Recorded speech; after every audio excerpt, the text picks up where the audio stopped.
The first paragraph performs which of the following functions in the passage? Let us look at the first paragraph of the passage.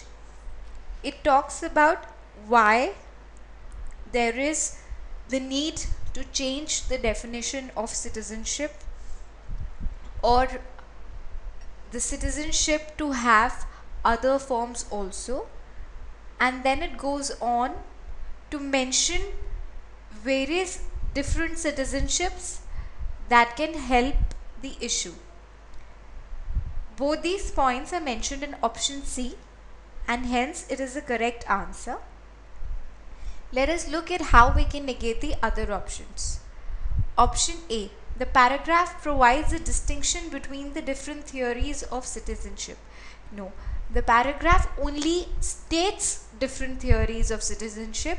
It neither defines them nor provides a distinction. So option A can be negated.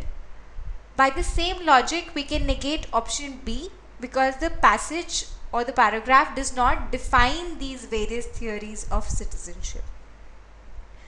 Option D. A liberal economy has fueled the aspirations of people towards attaining a legal citizenship of the host country. This is incorrect. This is factually incorrect, and at the same time it does not cover the 2 points that are mentioned in the paragraph, or the 2 reasons for which the first paragraph has been mentioned.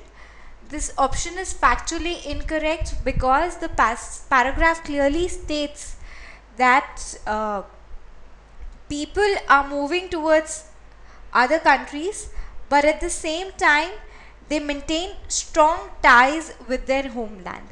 So option D is factually incorrect, and the correct answer to this question is option C.